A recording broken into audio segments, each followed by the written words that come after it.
Bonjour à toutes, bonjour à tous, bonjour Patrick. Donc je vous reçois aujourd'hui à Bettencourt parce que vous avez lu donc certains commentaires concernant donc, les internautes sur la chaîne YouTube, les youtubeurs, à qui d'ailleurs je lance un grand merci pour l'interaction. C'est vrai que c'est vraiment quelque chose d'intéressant de voir que des personnes, en fait, une fois la vidéo mise sur le site, finissent par se l'approprier, discuter, donc il y a même des échanges entre eux. Du coup, dans les dernières vidéos, on a beaucoup parlé du pervers narcissique, et je me suis rendu compte que certains des youtubeurs, finalement, parlaient de la raison, enfin, comment est-ce que le manipulateur pervers narcissique va arriver à faire parler sa victime. Et je crois que vous-même, qui avez regardé les vidéos, vous m'avez conseillé de répondre un petit peu aux youtubeurs, puisque vous êtes un de mes abonnés, on va dire. Voilà. Donc, en fait, je voudrais dire aussi aux internautes que vous pouvez me joindre au 07 70 01 32 65. Donc, je reçois par téléphone pour parler et essayer de donner un petit peu des conseils. Voilà, donc vous pouvez le faire, il n'y a aucun problème. Et vous avez aussi, donc, à l'entrée de la vidéo, le moyen d'aller sur mon site de façon à pouvoir voir mes blogs, essayer de donner davantage peut-être d'interactivité au niveau de vos réactions parce que ça peut être intéressant. Voilà, donc je vais aborder dans cette petite vidéo la manipulation, comment le pervers narcissique va arriver en fait à utiliser tout ce que sa victime lui aura confié. Donc comment est-ce qu'il va faire en fait pour le mettre en avant et pour s'en servir dans sa période d'attaque. Parce que vous savez que le pervers narcissique a aussi des périodes où il va être beaucoup plus calme. Et vous avez des périodes d'attaque qui correspondent en fait aux périodes où il sent que sa proie va partir, que d'une certaine façon il est en train de perdre le contrôle.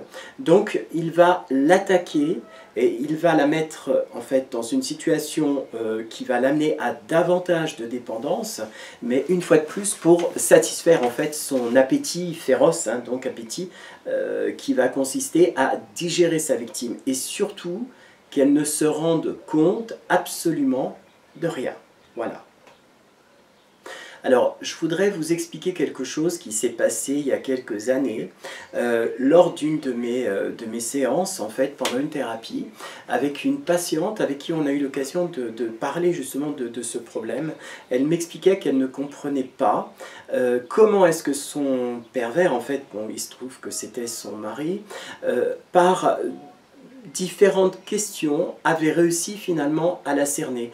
Elle m'a confié que c'était quelque chose qui s'était fait de manière très progressive, auquel elle n'avait presque pas prêté attention. C'était quelque chose de très lent, avec un résultat qui était, à chaque fois qu'elle essayait de dire quelque chose, tout ce qu'elle lui avait confié se retournait contre elle, et donc le manipulateur en fait était vraiment dans son domaine d'activité, à savoir la manipulation. Alors comme je le dis, effectivement, le pervers va faire en sorte de faire parler sa victime.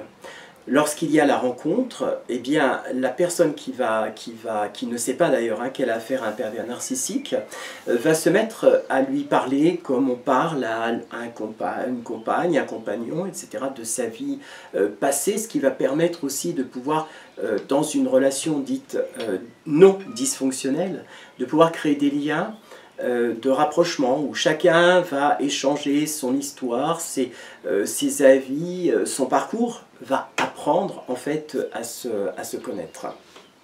Dans le cadre du pervers narcissique, c'est exactement la même chose qui se passe, sauf qu'il n'y a pas une relation amoureuse derrière. Hein. Il y a simplement la volonté d'aller chercher une information qui va être essentielle pour le parcours de sa victime. Donc une information d'ordre privé, si possible le plus loin à l'intérieur de ses souvenirs, là où il va sentir que c'est le point de départ en fait du vacillement. Alors, ça peut aller très très loin, ce genre de questions, dans, par exemple, est-ce que tu as eu de bonnes relations avec tes parents? Voilà, pour ne citer qu'elle. Imaginez que le pervers narcissique, et là je fais référence à ma consultation, a réussi à faire parler sa victime sous le couvert de l'amour, puisque la patiente avait vécu un traumatisme. Donc elle s'est confiée sur ce traumatisme jusqu'à ce qu'elle elle se dise, bon bah ça y est, c'est vrai, je peux lui parler, je peux lui faire confiance, tout va bien, etc. Néanmoins, ce qui aurait dû la mettre sur la voie, et ça je le dis aussi aux personnes victimes du pervers narcissique, c'est que jamais le pervers narcissique va parler de lui directement, ou bien alors il va user de subterfuges, de manière à ce que finalement la personne qui va vivre avec lui ne le connaisse absolument pas. De toute façon, il n'a pas de texture, donc il va aller d'un mot à un autre, il va même se créer des univers, il va arriver en fait à se créer une histoire, mais l'histoire, si on cherche dans le temps, on se rend compte qu'elle n'a pas de réalité. Hein. C'est un petit peu comme des souvenirs imaginaires, voilà, donc des choses dont il va se servir pour mettre sa proie en confiance. Il faut imaginer, j'aime beaucoup cet exemple, d'une araignée, hein, une araignée donc, qui va capturer une proie au travers la toile, qui va sauter dessus, qui va l'enrouler avec son cocon de soie, et qui va finir par l'absorber, la digérer. C'est exactement ce que va faire le pervers narcissique par rapport à sa victime. Et quand on connaît sa victime, ben, on peut aller beaucoup plus durement en fait, hein, dans les attaques. Alors, dans les couples normaux, enfin non dysfonctionnels, parce que je n'aime pas le mot normalité, il n'y a pas vraiment de couples normaux. À partir du moment où il y a un respect, on peut dire qu'il y a une vie qui est relativement équilibrée. Ces échanges vont construire la relation, vont permettre de stabiliser la relation, vont permettre aussi à l'un comme à l'autre de pouvoir apaiser quelque chose, des tensions intérieures, et la relation va les épanouir. Hein, voilà. Donc il va y avoir une sorte de communication épanouissante, un dialogue, un échange, sans qu'il y ait une volonté de domination. Je parle d'un couple non dysfonctionnel. Pour le pervers narcissique, comme je le disais tout à l'heure, il va sentir très rapidement que sa victime a vécu quelque chose de complexe et il va donc essayer d'en savoir le maximum. Par exemple, des difficultés dans son relationnel, voire pour ma patiente des difficultés dans son rapport sexuel, dans ses rapports sexuels. Hein. Donc une vie sexuelle peu épanouissante, avec une certaine frigidité, voilà. Donc de là à en déduire ce qui s'était passé, il n'y avait qu'un pas. Donc le pervers l'a mis vraiment en confiance, l'a mise en confiance, et au moment opportun, s'est servi de ses confidences pour l'amener à jouer un jeu pervers narcissique en faisant une sorte de scénographie sexuelle où sa compagne était l'objet sexuel d'un autre homme, donc il y avait consentement dans le rapport sexuel multiple, hein, donc entre les partenaires. Donc elle devenait un objet, elle n'avait pas le droit de prendre du plaisir dans le cadre de cette relation sexuelle. Néanmoins, son pervers narcissique pouvait jouir de la relation et tout s'était imbriqué de façon à ce que ce soit lui, donc le pervers narcissique, qui décide quel type de partenaire supplémentaire allait rentrer dans le couple. Progressivement, ça a amené ma patiente à réfléchir sur des difficultés plus lointaines en fait dans son parcours. Et elle m'a expliqué quelque chose de très intéressant à ce moment-là, dans le cheminement. C'était en fait un total abandon de sa propre personnalité envers le pervers narcissique, parce que lui-même commençait à en avoir marre de vivre dans une sexualité dite lambda. Donc il trouvait un petit peu routinière, pas très épanouissante, enfin voilà, donc quelque chose qui n'était pas terrible.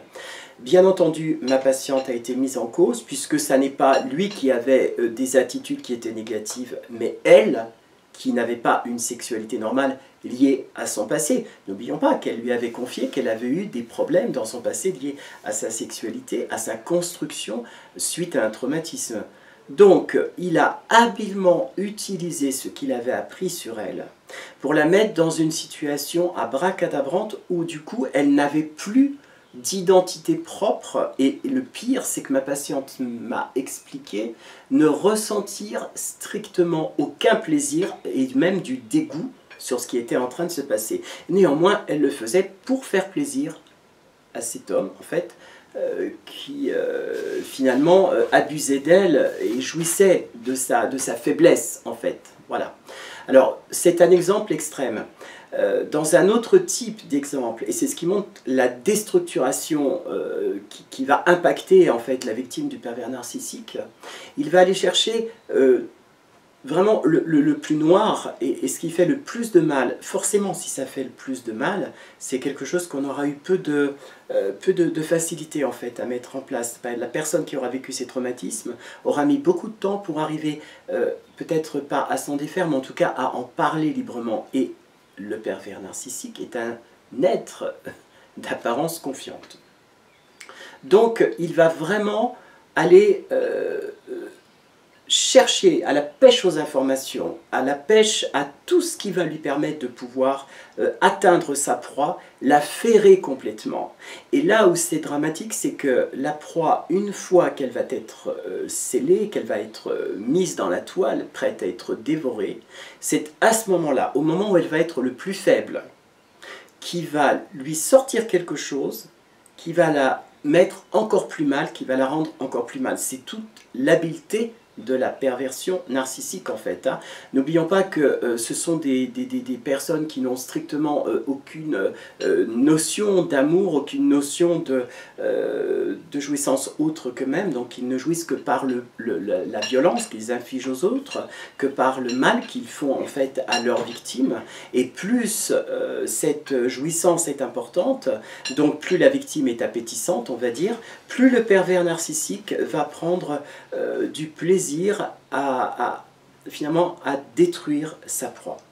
Donc, pour conclure, je dirais, il y aura une autre vidéo très bientôt qui va parler de ce sujet, parce que j'aimerais beaucoup aborder, ça a été dit dans les témoignages, j'ai aussi des gens qui m'appellent, des messages sur Internet, sur le mail, pardon, où des personnes me confient leur tranche de vie, et j'ai découvert que ce cas dans mon cabinet n'est pas un cas isolé. Donc j'aimerais aussi peut-être avec le temps répondre à ces internautes en prenant des sujets qui me semblent être intéressants en fonction de ma propre expérience, donc au niveau cabinet professionnel. Voilà.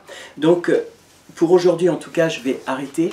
Ce que j'aimerais vous dire avant de vous quitter, c'est ne pensez pas que vous ne pourrez pas échapper au pervers narcissique, même si vous semblez, après cette expérience, réellement traumatisé, et vous l'êtes dans votre intimité et dans votre propre construction. Néanmoins, je l'ai dit, il est possible, voire absolu, quand on commence à prendre conscience que les choses ne vont pas bien, de pouvoir trouver des clés, des fils d'Ariane, des petits fils qui vont vous permettre de délier le problème. Et avec une aide à l'extérieur, vous pourrez arriver sans aucun problème à vous sortir de la mainmise du pervers narcissique et à reconstruire votre existence qui certes ne sera plus forcément celle qu'elle a été avant, mais qui va vous permettre, par le travail que vous avez fait, de pouvoir vous retrouver avec une maturité supplémentaire, avec une vie qui sera différente, avec des envies qui seront différentes, mais vous vous retrouverez tel que vous êtes. Voilà, donc prenez vraiment votre courage à deux mains pour vous réserver un tout petit espace, même si vous êtes dans une situation compliquée, pour bien vous recentrer sur vous-même dans l'ici et le maintenant, en réfléchissant à tout ce que vous avez réussi à faire pour vous-même, par vous-même, tout ce que vous êtes capable de faire par vous-même et pour vous-même, toutes vos capacités, toutes vos qualités, tout ce qui fait votre identité n'est pas détruit après une relation perverse narcissique. C'est simplement une sorte de cicatrice qui va se mettre en place, mais qui va vous permettre de pouvoir évoluer, et vous allez pouvoir, après cette expérience, retourner en arrière et tirer des expériences, et recommencer votre vie, reconstruire une nouvelle relation, vous sentir plus fort ou plus forte. Voilà. N'hésitez pas à me téléphoner, encore une fois. Merci à tous, à très bientôt. Au revoir et continuez à réagir sur les vidéos. Ciao, ciao.